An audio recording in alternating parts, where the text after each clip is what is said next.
নহয় একচুৱেলি মই নৈমিত্তিক মোৰ ঘৰৰ মন্দিৰ আছে তাতে মই পূজা কৰোঁ মই আজি নৈমিত্তিকখিনি কৰিলোঁ কৰি আমাৰ যি মানে ঐতিহাসিক আমাৰ মহামৃত্যুঞ্জয় মন্দিৰ আমাৰ গোসাইগাঁও ভেৰভেৰী পুৰণিগুদাম ব্ৰহ্মপুৰত আছে এই মন্দিৰত গৈ অভিষেক কৰিলোঁ বাবাৰ আজি পূজা কৰিলোঁ কৰি পেলাই এতিয়া ভোট দিবলৈ আহিছোঁ আজি ভোট দিয়াৰ পিছত আপোনাৰ দিনটো আজি কেনেকুৱা ধৰণৰ হেৰি হ'ব নাই আমি ভোট দিম দি পেলাই আমি বিভিন্ন ঠাইলৈ যাম আৰু যাই মানে তেনেকৈ দিনটো ব্যস্ত থাকিম আৰু আজি মই তেনেকুৱা কথাখিনি নকওঁ যে সকলোৱে ভোটদান কৰক খুব এটা মানে শান্তিপূৰ্ণভাৱে ভোট হওক আৰু গণতন্ত্ৰৰ যিহেতুকে এটা সাব্যস্ত কৰক সকলোৱে ভোট দিয়ক মুক্তভাৱে ভোট হওক সকলোৱে ভোট দিয়ক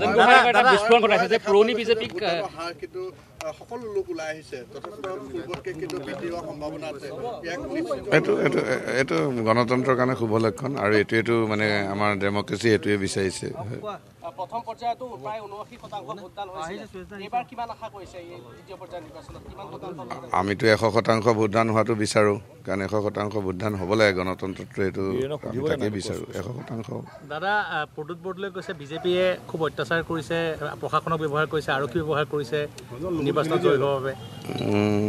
মইতো তেনেকৈ ভবা নাই কিন্তু আমাৰ